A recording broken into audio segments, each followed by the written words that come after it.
Uma boa tarde a todos. Uma boa tarde ao pessoal.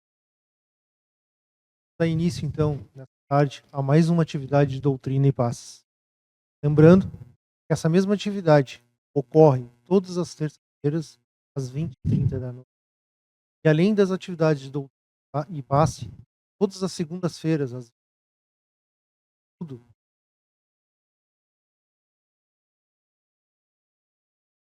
Nessa tarde, nosso expositor vai falar do capítulo Fora da Caridade com a Salvação. A todos, uma boa palestra.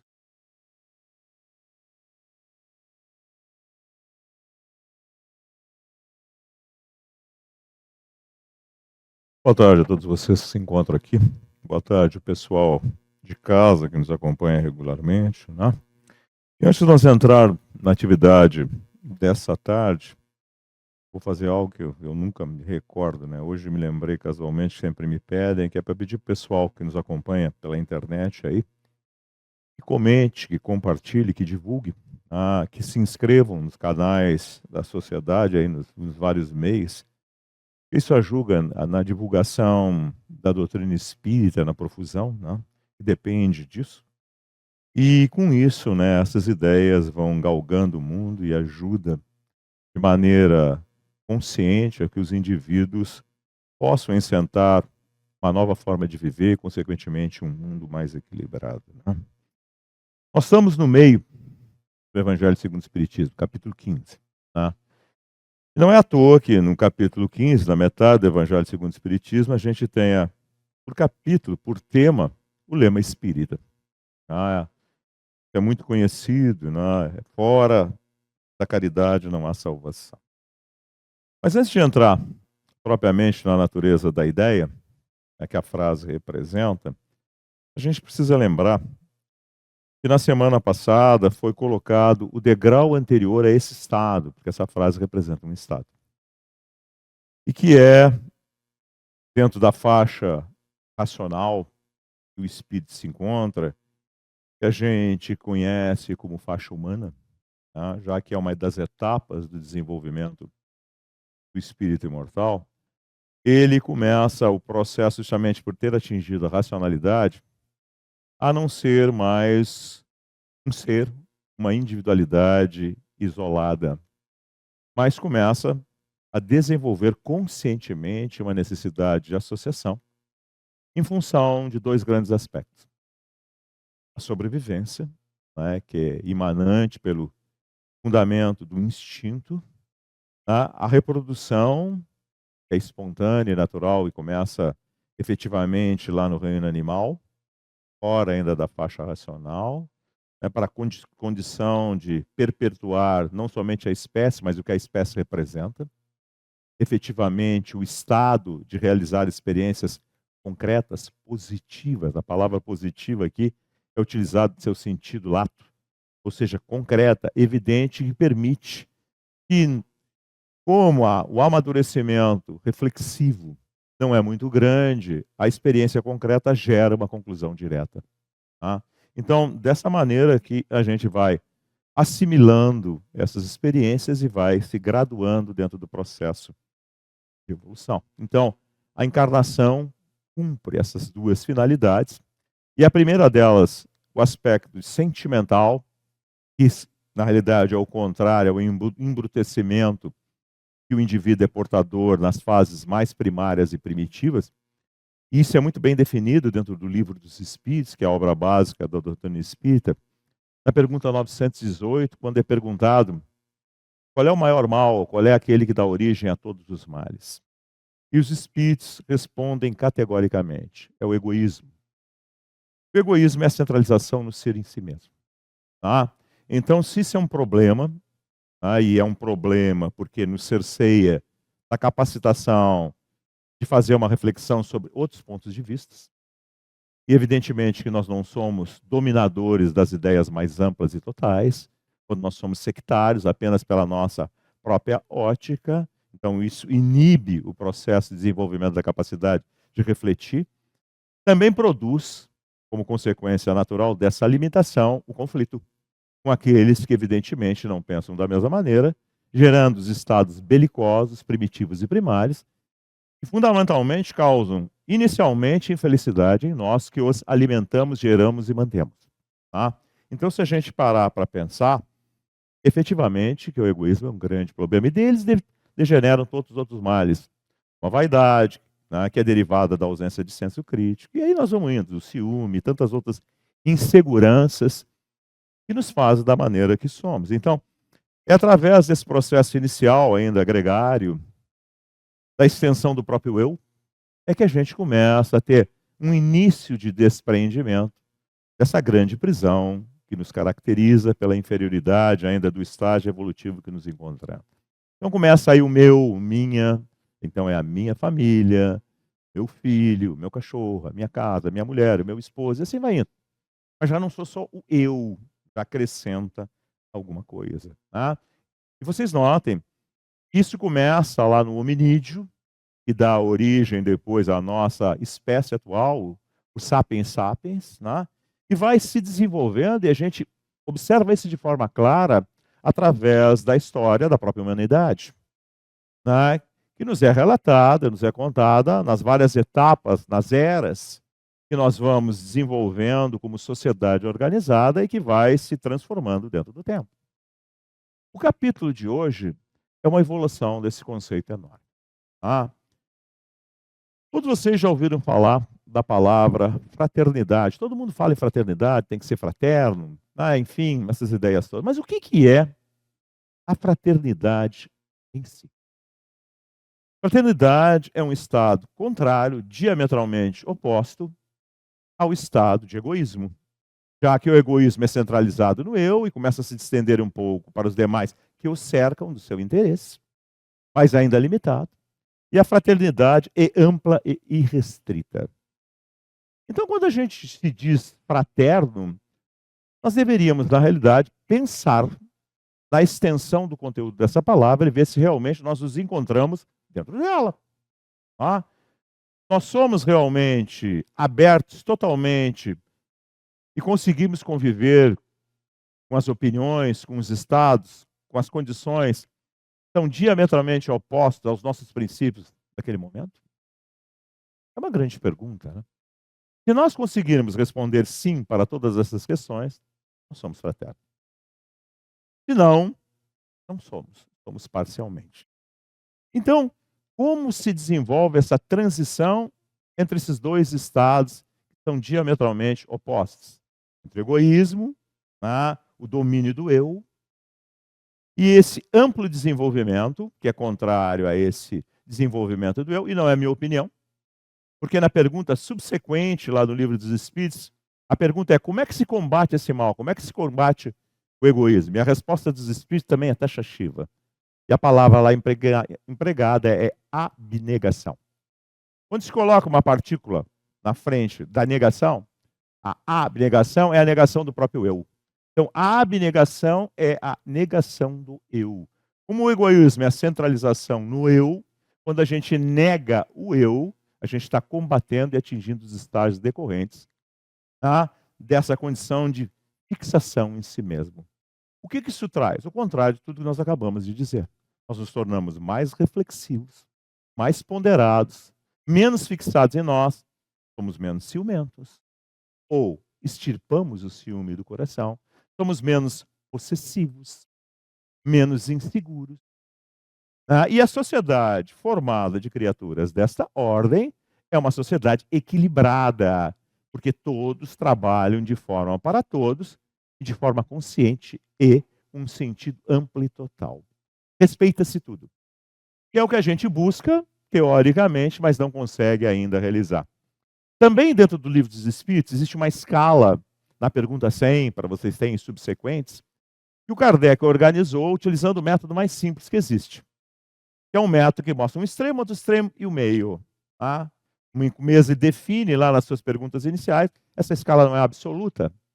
É apenas uma maneira didática de exemplificar a dinâmica e os estados dentro do processo de evolução. Então, lá ele coloca 3 ordens. Claro que isso restringindo a faixa humana, né, e depois, quando se sai dela, não falando dos estágios anteriores à faixa humana ou racional. Porque também, segundo a definição do Livro dos Espíritos, tem no seu início as causas primárias de todas as coisas, dos princípios. Lá é definido na pergunta 20 e subsequentes sobre a natureza da criação. E lá é falado que existe Deus, que é o gerador, o criador de todas as coisas, e dois grandes campos de criação. O princípio, a palavra utilizada essa é princípio, fundamento, rudimento material e princípio, rudimento inteligente. E diz mais, diz que esse rudimento inteligente que aglutina com o princípio, com esse rudimento material, através de um meio intermediário, já que eles são de naturezas completamente distintas, para ir realizando experiências de qualificação desse fundamento que tem a capacidade de aprender. Por isso que é chamado de inteligente. E ele vai se elaborando, e tem uma parte do Livro dos Espíritos que nos ilustra muito bem isso, né? Que é o capítulo que fala dos 3 reinos, onde no nosso modelo, o modelo aqui desse nosso planeta, isso é representado exatamente pelos esses 3 reinos: o mineral, o vegetal e o hominal. Nos mostrando que começa no mineral como uma forma de organização na transição que existe entre o que nós conhecemos como inorgânico na transição para o orgânico. Onde ali está situado de forma clara aquilo que é mais organizado dentro do cristal, do inorgânico, que é o cristal. E que pula por uma transição até chegar nas condições subsequentes de entrada do reino vegetal. E nós conhecemos hoje, já de forma clara, quem se enquadra nessa transição. Inclusive, é muito falado, né? Foi muito comentado, e teve um papel enorme a questão de 5 anos atrás. É o vírus. O vírus, quando estudado pela ciência, não existe uma definição clássica do enquadramento dele. Justamente porque ele tem um comportamento, ora, mineral, quando na realidade ele tem essa estrutura cristalina e que não pode ser atacado.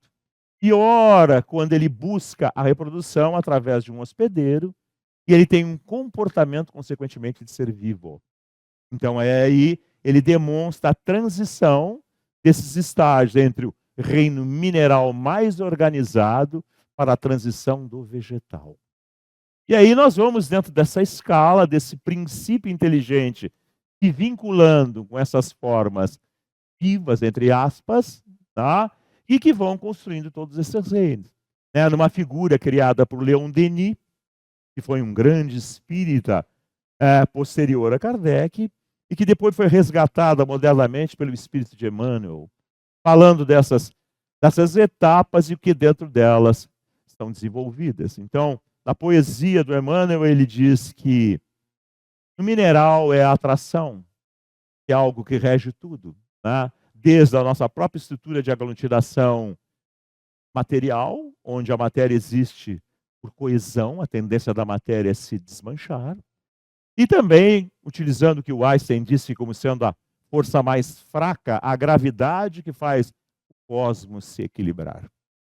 Em etapa subsequente, ele avança na direção do reino vegetal, onde ele vai começar embrionariamente a desenvolver as condições iniciais de relação, através do desenvolvimento de uma estrutura fundamental, que é o desenvolvimento da percepção, sentido mais primário que possa existir, que é a relação comportamental do vegetal, que se move por suas necessidades, sem consciência, porque não tem cérebro, ainda não é uma individualidade consciente, mas se move na direção da busca da luz, da busca da água, desenvolvido pela ciência sob o nome de tropismos e tactismos, ilustrando mais uma vez o desenvolvimento, o crescimento desse princípio inteligente que se autoelabora, sendo provido às suas necessidades de fora para dentro,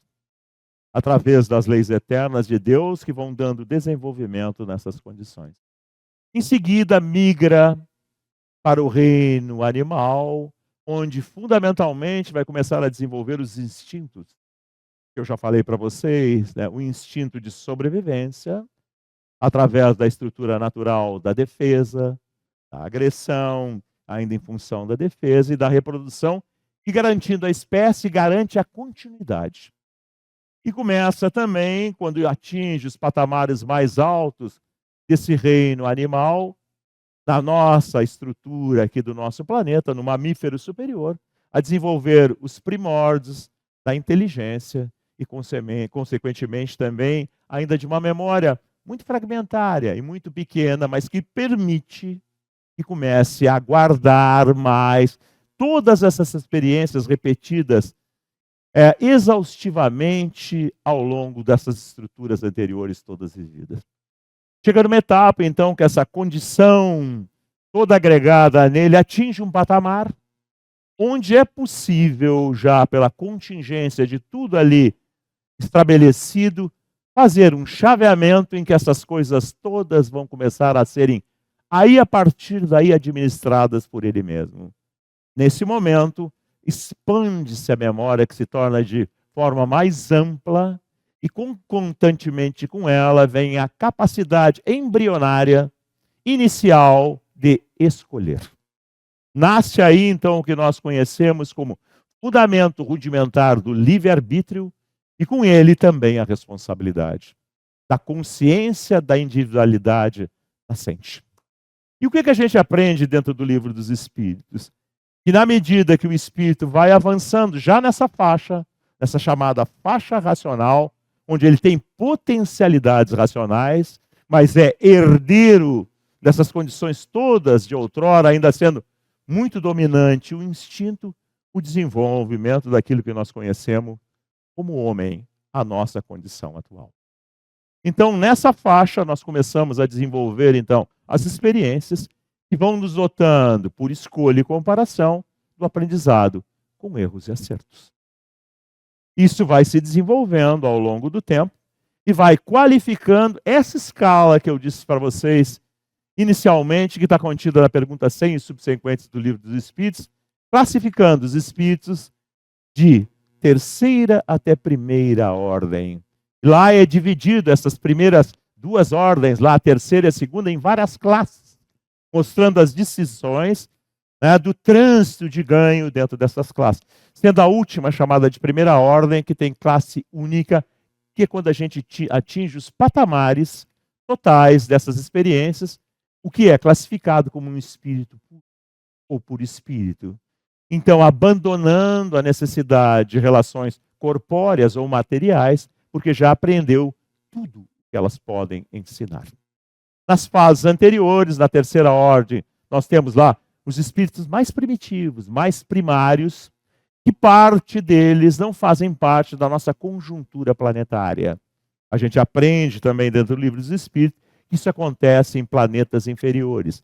E é por isso que Charles Darwin, que publicou sua obra sobre a evolução das espécies, 2 anos depois da publicação do Livro dos Espíritos, em 1859, não encontrou esse elo de ligação entre os seus estudos a respeito da evolução, entre o símio mais avançado e o primitivo homem, tá, também encontrado nos fósseis aqui na Terra.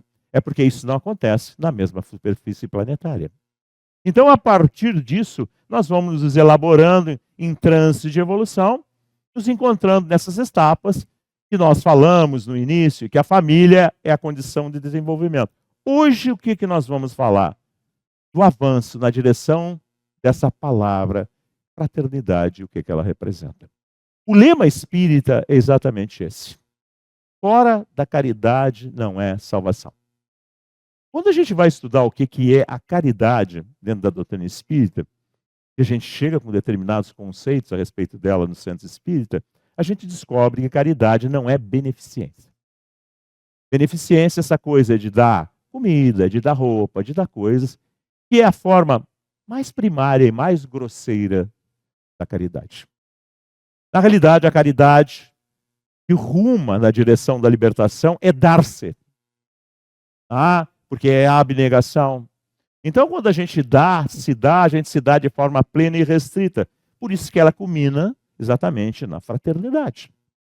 Mas nós não pulamos, né, nada, não damos saltos de qualidade, então a gente vai treinando para desenvolver essas coisas todas.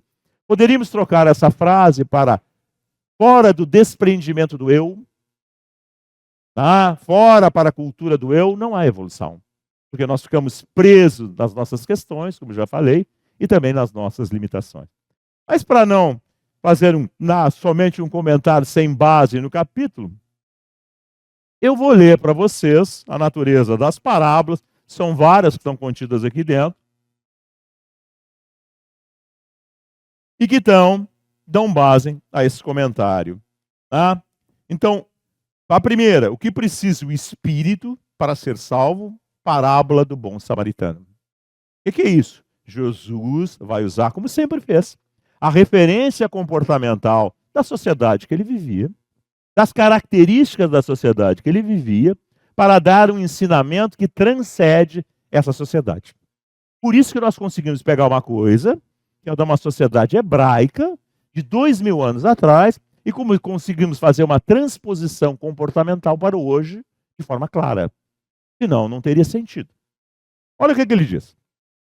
Ora, quando o Filho do Homem vier em sua majestade. O que é isso? Era como Jesus se auto-intitulava. Por que ele utilizava essa expressão Filho do Homem? Nós devemos pensar muito nisso. Por que ele escolheu esse tipo de expressão, né, para se autoqualificar? Para nos colocar nas mesmas condições que a nossa. O corpo era igual ao nosso, não era diferente. Inclusive, há várias, né, teorias que não seria dessa maneira, que não corresponde à natureza da doutrina espírita, tem uma razão bem simples. Inclusive, diz que teria um agênere, que é um não nascido, não seria um corpo físico, teria um corpo fluídico, e tantas outras coisas que andam por aí, mirabolantes. Né? E por que isso não pode ser dentro do conceito da doutrina espírita? Por que ele usou esse termo, então, para consolidar esse entendimento? Porque se ele vem para exemplificar, para demonstrar que é possível, como é que ele vai utilizar para fazer isso uma condição anômala, diferente da nossa? Se o corpo dele fosse diferente do nosso, e qualquer pessoa, qual a validade do conceito? Nós usamos muito isso. Mas nós usamos isso como desculpa sempre. Quando a gente diz assim, ó, as religiões ajudaram a criar isso. Fulano é santo. E aí que a gente diz, bom, porque ele é santo, ele pode fazer aquilo. Eu não sou santo, não posso. Inclusive utilizado dentro do movimento espírita. Quando santificaram o Chico Xavier, terminaram com a missão do Chico Xavier. Chico Xavier veio com missão de escrever livros, e se a gente lê os livros, o que tem lá dentro do livro do Chico Xavier? Orientação, explicação, capacitação. Dizendo, olha, vive isso, faz isso. Mas se ele escreve 500 livros para nos dizer que é possível fazer tudo aquilo, é porque é possível fazer tudo aquilo. E olhem que era um homem doente, frágil organicamente, né? Pobre, sem cultura, terceiro ano do ensino fundamental. Isso foi algum impedimento? Vamos pensar, ele tinha família, era casado, tinha esposa, tinha realizações pessoais para fazer contra-transferência das suas carências ou complementação? Tinha. Não, né? Então notem que ele, em condições completamente adversas, nos mostrou que é possível ser feliz. E mais do que isso, é possível gerar felicidade. O que ele seguia? O que nós estudamos. Por incrível que pareça. Então, todo mundo que vem a um centro espírita e quer ser espírita, deveria ser assim. Porque exatamente foi. Quem era o mestre do Chico Xavier? Uma dupla, Allan Kardec e Jesus. Por quê? Porque Jesus é o caminho e Allan Kardec decifra de forma racional esse caminho. Nada de milagre, nada de sobrenatural, tudo dentro do natural. natural que era desconhecido se tornou conhecido. Então a ideia é, por isso que Jesus se auto-intitulava Filho do Homem. Eu sou igual a vocês. Aí a gente escuta, ele é o governador espiritual do planeta. É, tem capacidades ilimitadíssimas, tem. Mas o que adiantava ele querer demonstrar uma coisa que a nossa ignorância não poderia compreender naquela época e muitas coisas ainda hoje? Tem um capítulo do Evangelho segundo o Espiritismo que fala disso. Não coloqueis a candeia sobre o alqueire. O que é isso? A informação vem da medida da capacitação. Quantas vezes vocês já ouviram falar, por que os espíritos não revelam a cura do câncer? Vocês não ouviram falar disso? Por quê? Porque nós não temos capacidade, precisa de mecanismo de entendimento do que é, o que determina, desenvolver essa capacidade e crescer mais, ser mais equilibrado, para não gerar essas mazelas emocionais que repercutem no cosmo orgânico e mental. Como dizia o grego há 4.000 anos atrás, se a mente é sã, o corpo é são.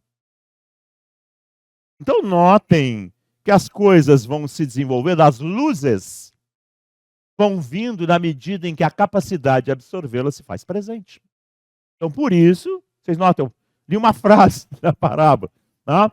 As coisas eram colocadas na janela. Então, ora, quando o Filho do Homem vier em sua majestade, lembre-se, o modelo social da época direcional era rei, então por isso é a equivalência, acompanhado de todos os anjos, a ideia hebraica, sentar-se-á no trono, modelo vigente da época, direcional, aquele que comanda, de sua glória, de seus valores. Reunidas diante dele todas as nações, separará uns dos outros, como o pastor separa dos bodes as ovelhas. Se eu perguntasse para vocês, por que ele usou essa expressão bode e ovelha? O hebreu que escutou entendeu. Nós não entendemos. Mas é fácil de entender. O hebreu tinha bode e ovelha. Qual é a diferença de temperamento de um bode para uma ovelha?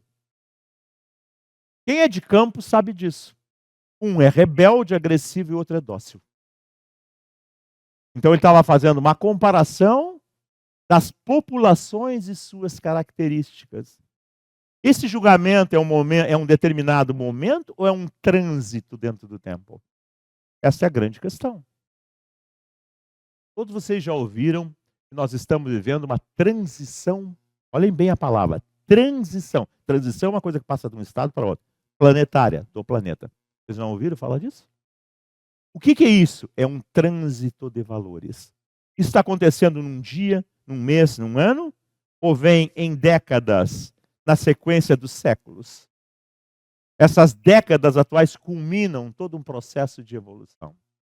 É isso que a gente aprende, é isso que está acontecendo. Então é disso que ele está falando. Esse julgamento é um nível de maturação interna do céu. O que a gente aprende também dentro da doutrina espírita? A gente morre e aí vai para onde? Vocês já ouviram disso? Vai para o umbral, vai para não sei o que mais. Agora a pergunta que eu passo para vocês. Alguém pega a gente, leva e larga lá nesse lugar? Vai para a colônia espiritual? Todos vocês já ouviram falar disso. Alguém pega e larga lá? Não. É um deslocamento automático, espontâneo, natural, por compatibilidade. A gente se desloca automaticamente para lá. Por quê? Por compatibilidade de características. E mais, esses modelos, esses locais foram criados por Deus?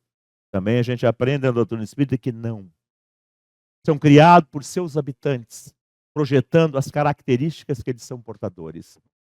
Então, umbral, vocês vêem nos filmes aí, né, vales, lodo, coisas escuras. Isso não é da mentalidade humana? Não é dos conflitos humanos que projetam esses formatos? O que é a colônia espiritual ainda?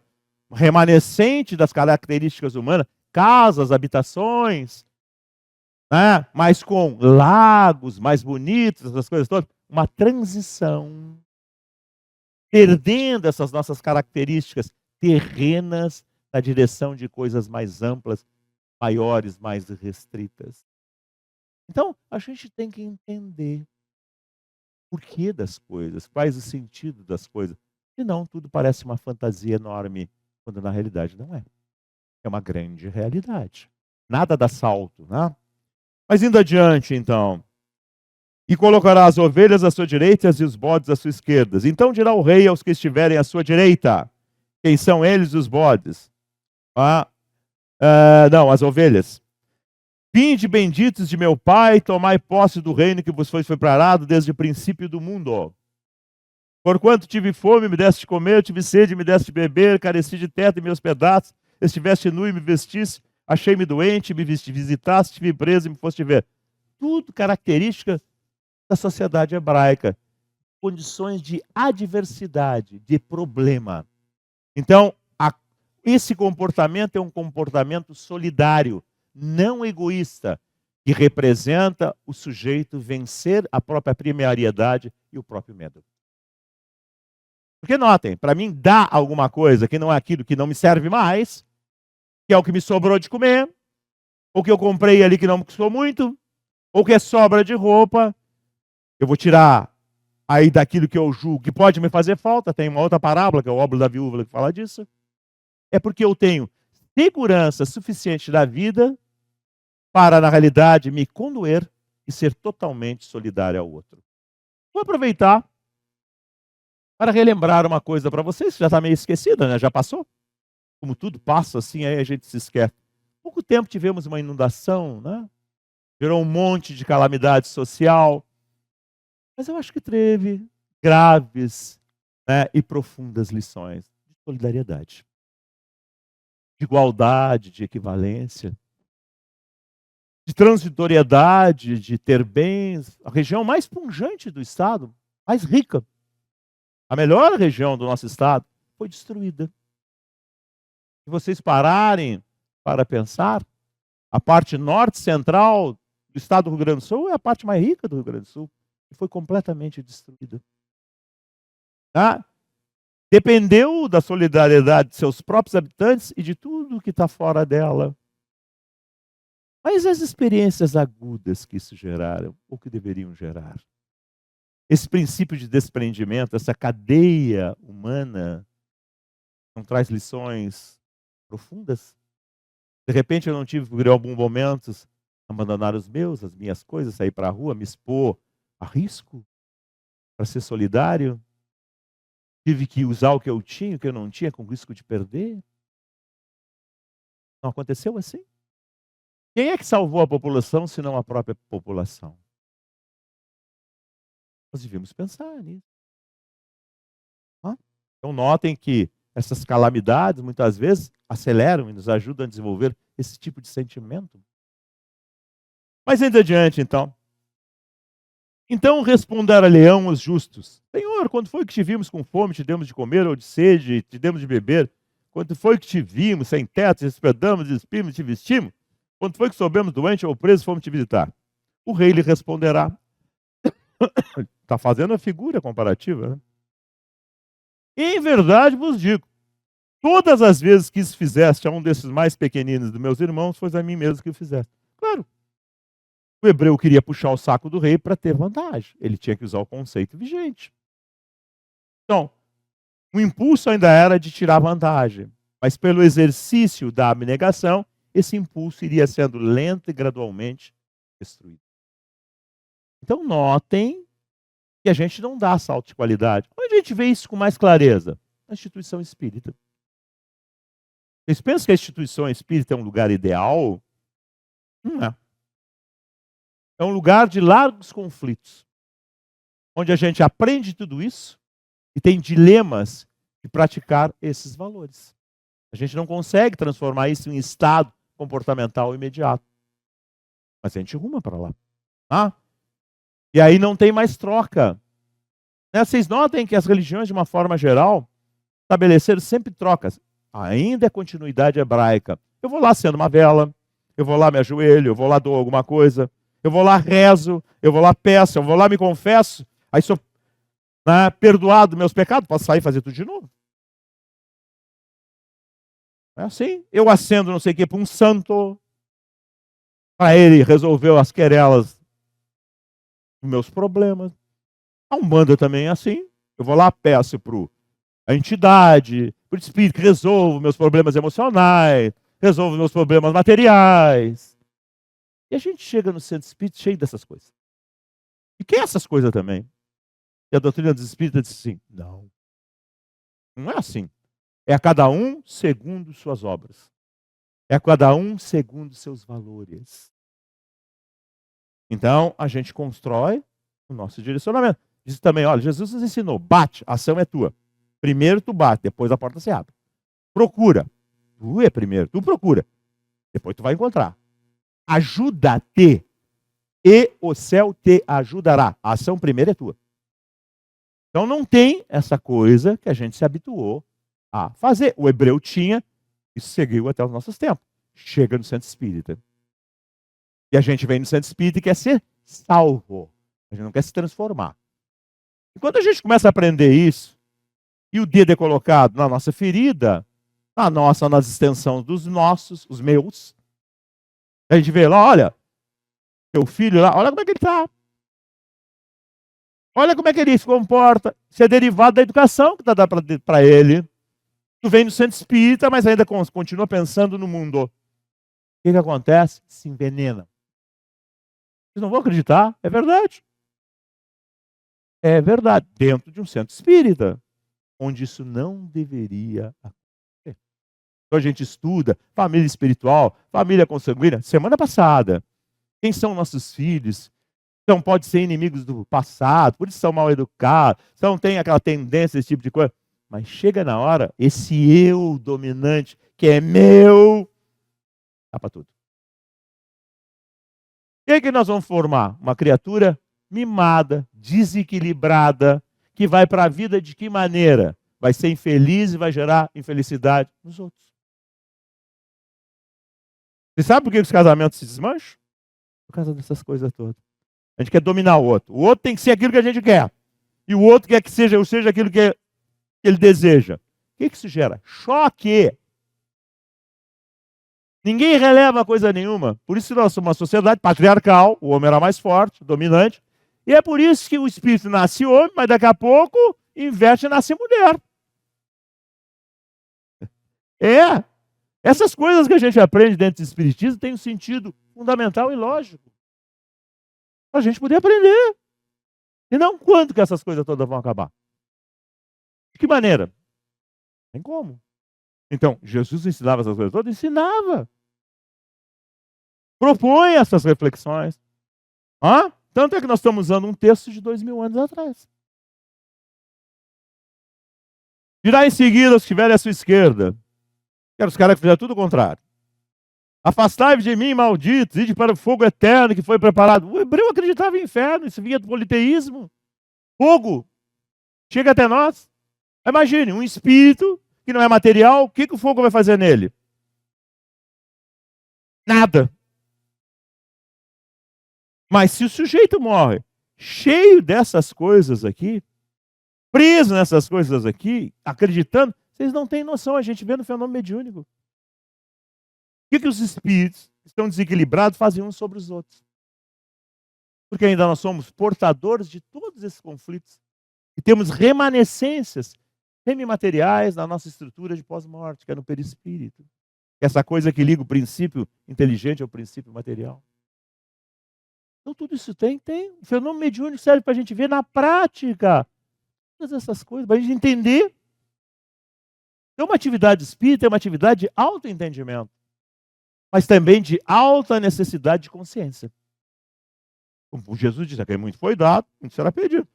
Eu sei as coisas. Se eu entendo as coisas, eu consigo entender o que tem dentro de mim, por isso que a finalidade é conhecer a ti mesmo. Vou lá e digo, olha, eu tenho essas coisas em mim, essas coisas não servem. Eu entendo racionalmente, mas sou muito preso nelas ainda. Né? Como dizia o Chapolin Colorado, né? Sua sabedoria sem querer, querendo. Né? Então, eu acho que não deve ser, mas não tenho a determinação para fazer. O que se gera? Manutenção do conflito. Vai acontecer no pós-morte? Vai. Então não tem castigo? Não. Não precisa. Jesus dizia, basta a carga do dia. Tu gera os teus problemas. Tu acha que Deus, sendo bom, como ele dizia, se vós sede ruins como são, quando um filho pede um pão, vocês não dão uma pedra? Se pede um peixe, não dão uma serpente? É uma outra parábola. Deus sendo bom, não vai dar os bens verdadeiros para vocês? O que é bem verdadeiro? Não, que não é o que se destrói temporariamente. É que é perpétuo. E o que é perpétuo? O crescimento, a capacitação, o equilíbrio, a paz. Então, indo adiante. Não dei muita bola para ela, porque ela não para. Deixa ela assim, nós estamos lidando com ela. Esqueçam dela. Tá bem? Indo adiante, então. E aí vai, aquela velha história, não tive fome, não me deste comer, tá. Aí os caras vão replicar. Senhor, quando te vi, como que te vimos com fome, tá. Em verdade, eu digo que todas as vezes que faltasse com assistência a um desses mais pequenos, deixasse tê-la para comigo mesmo. É uma lição, né, de desenvolvimento. E aí vem a ideia do hebreu, que era herdeiro do politeísmo, chega até os nossos dias, o inferno. E esses irão para o suplício eterno, os justos para a vida eterna. E aí o que fizeram do movimento espírita, não dentro da doutrina? Transformaram o inferno, que vem lá do poiteísmo, do barqueiro que levava, das lendas, que se perdem dentro do tempo, transformamos em umbral. Como se umbral fosse uma criação divina para punir que estão em conflito. E vocês notem, tem até uma obra fundamental espírita que narra essas coisas todas, se chama Céu e Inferno. Justamente tem esse título por causa dessa conotação, dessa ideia que existia um céu e inferno. Não tem. Onde os comportamentos, se nós estudarmos vocês lerem e estudarem hoje, vocês vão ver que os modelos praticados lá dentro são da época. Tem rei, rainha, essas coisas todas. Nós formos num umbral hoje, tem essas coisas muito. É mais o modelo atual, mais vigente. Por quê? Porque os espíritos vão se transformando dentro do tempo. E o que eles produzem também vai se transformando junto. Como é que a gente sabe disso tudo? A gente tem uma experiência prática. O que é isso? Fenômeno mediúnico. A gente vê um habitante atual do mundo de encarnado inferior se manifestando, demonstrando seu comportamento, seus valores. Isso é um fenômeno mediúnico. Para isso que ele serve. A gente vê, estuda, entende. E se tiver autoridade decorrente da sabedoria e da vivência, a gente afirma para ele, transmite para ele. Não é assim. Por causa disso, disso e disso. Porque eu vivo assim, assim, assim, e tu podes constatar, e funciona realmente dessa maneira. E aí ele se dobra. E só se dobra dessa única maneira, por vivência de valor. Por isso que os espíritos se dobraram para Jesus. Vocês estão me entendendo? Eu vou dar um pulo agora para o final, por causa do horário. Tem outras que ilustram isso, mas eu vou usar uma de Paulo agora aqui, que vai corroborar o que eu estou dizendo para vocês. Olha que o Paulo diz assim, ó. Ainda que eu falasse todas as línguas dos homens e a língua dos próprios anjos, se eu não tiver caridade, serei como o bronze que soa e o símbolo que retine. O que é isso? Um sino. Que chama. A finalidade do sino bater é chamar. Eu chamo, mas não produzo. Então, lá nas igrejas, se batia o sino para dizer, olha, vai começar a missa. O sujeito vai à missa. Chega na missa. Participa da missa. Aprende. Vive os valores, é aquilo, ou só participa da missa? Se ele só participa da missa, o que adianta? Nada. Porque o princípio evangélico é o mesmo. Ele está falando dessa situação. Ainda quando tivesse o dom da profecia, era o que era característico dos profetas da sua época. Notem que então a gente acha que isso é o máximo. Ele está dizendo que não é.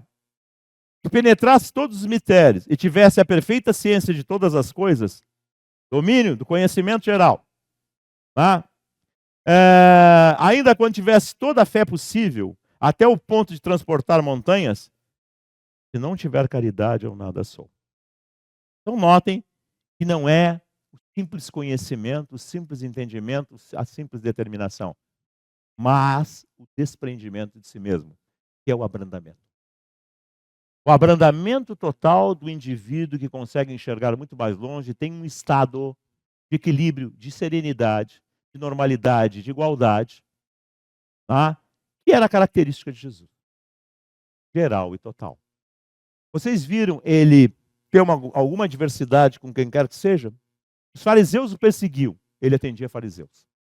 As prostitutas, que ninguém queria chegar perto delas, ele tratava com elas. Inclusive, uma o seguiu sempre. Falou com Pilatos, que era um governador romano. Tratou mal?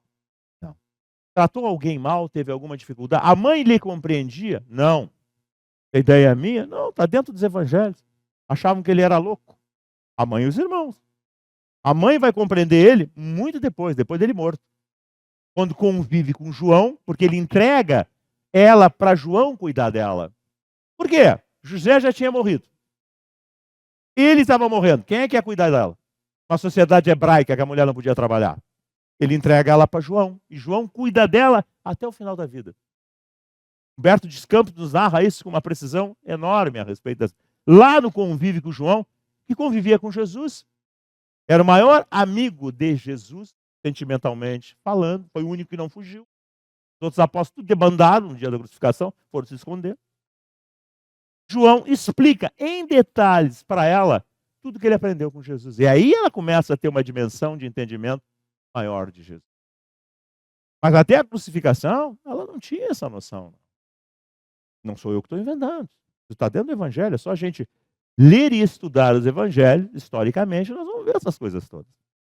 Mas indo adiante, então, para terminar. E quando eu houvesse distribuído os meus bens para alimentar os pobres, e houvesse entregado meu corpo para ser queimado, se não tivesse caridade, tudo isso de nada me serviria. Essas são as coisas que a gente faz. Vou doar os órgãos, né? Vou dar o meu dinheiro para os pobres, mas quando eu morrer. Agora não, agora eu preciso dele. Tá? A caridade é paciente. É branda. Branda é abrandamento da própria personalidade. Tudo que a gente tem que ter destaque da personalidade. É mentira minha? Olha as redes sociais que a gente faz dentro das redes sociais. Vocês não se colocam dentro das redes sociais? Não? Que necessidade de destaque é essa? É abrandamento? É uma pergunta que eu estou fazendo para vocês. Indo adiante, então. E benfazeja, faz o bem. A caridade não é invejosa. Não é temerária. Não é insegura. Não está sempre deprimida. Sempre se vitimizando. Olhem bem. Nem precipitada. Não bota os pés pelas mãos. Não se enche de orgulho. Não é desdenhosa. Não faz pouco do... Não cuida dos seus interesses. É Paulo falando isso. Não se agasta, nem se azeda. Vamos pensando no nosso comportamento diário, nosso temperamento. A gente vem de espírita, né? Diz para os outros que é espírita, né? Nem se azeda com coisa alguma. Não suspeita mal. Fica falando, dizendo. Não se rejubila com a injustiça. Tem isso. Mas se rejubila com a verdade. Não é o que me é conveniente, o que eu acho, mas o que é real. Tudo importa, tudo crê, espera. Agora, essas três virtudes, a fé, a esperança e a caridade permanecem. Mas dentre elas, a mais excelente é a caridade, porque é o abrandamento do eu. A fé, eu posso ter, normalmente fé religiosa. Tá? A esperança não é certeza, mas a caridade é o estado de desprendimento que vai produzir todas essas. Pelo tempo, não dá para mim ler as outras, né? Mas deu para nós ter uma ideia a respeito dessa situação. Nesse capítulo da semana que vem, isso vai ser continuado. O título da semana que vem é Não se pode servir a Deus e a Mamon. Aqui é uma figura representando a incompatibilidade do extremismo das coisas. Materialismo, que é tudo no aqui e agora, era tudo isso que a gente está vendo aí. As nossas dificuldades, tem medo de morrer, né? Vai morrer. A gente não quer nem pensar em morrer. Vocês sabem que isso causa um problema tão grande. A gente está vendo, pelo mediúnico, que as pessoas morrem e não querem sair daqui. Querem ficar na volta das coisas. E sofrem. Porque elas continuam com o mesmo ponto de vista. Não resolveram as questões enquanto estavam vivas ou encarnadas. Continuando tendo o mesmo ponto de vista, continuam tendo as mesmas coisas. Tem os problemas. Quantas mães nós temos de fazer enxergar determinadas coisas no pós-morte? Que é meu filho, eu quero proteger ele e continuar da mesma maneira possível. Eu criei ele mal, ele está ficando mal por causa das criações que eu dei ele, e eu continuo passionalmente olhando da mesma maneira. Eles não têm as coisas como. Por isso que quem vem em centro espírita, sério, tem que estudar, mas tem que participar. Participar não é olhar. Participar é meter a mão na massa. Como Kardec fez tudo isso metendo a mão na massa. Teve que ter prática, que foi a base para ele fazer tudo isso. As conclusões que ele. Para fazer esse centro espírita sem espírito, como quer se fazer na atualidade aí, não quer que tenha espíritos que são contrários, que sejam agressivos. Entendeu? A gente vai lidar com tudo. Como é que a gente vai saber o grau de desenvolvimento dessas coisas que a gente atinge? A gente acha que é o máximo, morre, dá com a cara no muro. Quantas espíritas em estado de perturbação? Kardec define isso. Dentro do Evangelho segundo o Espiritismo tem os bons espíritos, a missão dos espíritas falando disso. No final do livro dos espíritos ele também fala sobre os espíritas imperfeitos. Então, está dentro da doutrina? Está. Então, repito para vocês, não adianta vir em centro espírita só, tomar passe só, vir estudar só, e não transformar isso em estado, em característica reativa, natural desse. Por quê? Porque isso fala por si mesmo. Tanto é que as pessoas dizem assim, tu é espírita, então tu tem que ser isso, tu tem que ser aquilo. Então existe um conceito associado. Por mais distorcido que isso seja, na realidade levado aí fora, a ideia essencial é assim, o espírito é um ser diferenciado. Ele é justo, ele é equilibrado. Então ele não pode ter essa série de coisas que o mundo tem. O espírito que nos cercam, essa nuvem de testemunha que o Paulo fala, igualzinho. Vocês sabem qual é o maior problema dentro da atividade mediúnica no centro espírita? Que chega e mete o dedo na ferida. Pum! Dói. O jeito de vez tirar aquilo ali com uma experiência concreta, dizer, porra, eu tenho isso. Combater, modificar aquilo, ele murcha. Ele começa a se afastar. Ele volta, tem várias parábolas que falam, parábola do Senhor da Vinha, que sai para regimentar trabalhador. Começa a falar dessas coisas todas, as pessoas não querem saber, pensam na sua casa de campo, seus trabalhos, abrem fora. Jesus disse isso, muitos chamados e poucos. Olha a proporção, muito. Outro número é pequeno, poucos. É a realidade. Se o mundo tivesse criaturas que vivessem isso mais, chamados eleitos, seria melhor. Então notem, eu insisto, toda vez que eu falo sobre isso. Porque nós estamos vivendo uma transição planetária. Essas coisas não vão sobreviver. Iniquidade se chama isso, uma coisa fora de propósito. A gente tem dúvida. Estamos vivendo ainda um período, algumas décadas, em que a gente vai ter dúvidas a respeito das coisas. As consequências das coisas vão provar sua própria natureza. Vamos ver daqui a 30, 40 anos como é que nós vamos pensar a respeito. Quem tiver encarnado vai ver, quem tiver desencarnado também vai ver. Então todo mundo vai ver. E todo mundo vai aprender. Esse mundo em transição de valores não vai terminar. O que vai terminar são os absurdos comportamentos. Uma sociedade mais harmônica, mais justa, mais equilibrada, frequentemente. Quem não tiver compatibilidade com isso, não quer, bem, vai para um outro mundo. Primitivo, mas compatível com as suas características. E vai aprender, esse exílio de aprendizado, o valor das coisas. A bíblica, a perda do paraíso por Adão. Outra alegoria bíblica para demonstrar essas coisas. Então, se a gente pensar um pouco sobre isso, a gente já entendeu o capítulo da semana que vem. Que diz, olha, é incompatível estar dentro de extremos.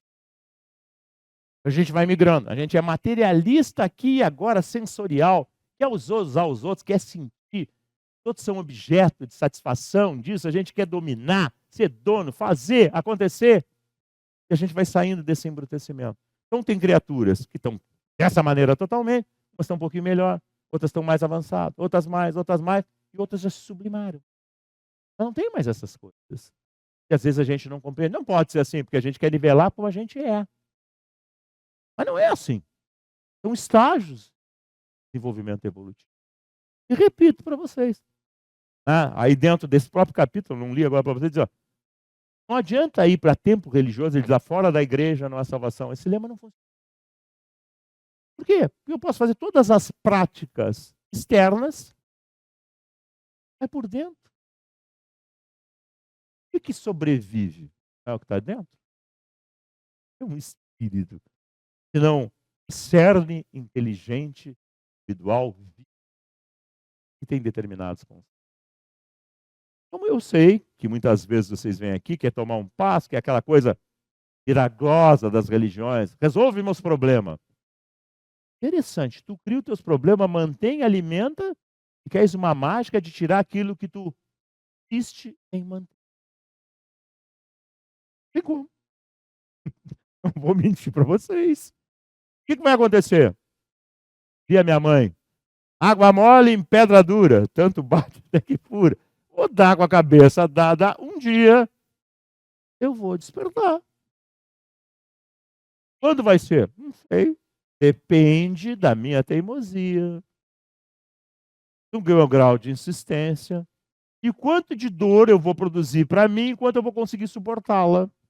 Afinal de contas, a dor é humana, não é divina. Quem cria, termina. Deus só dá os meios.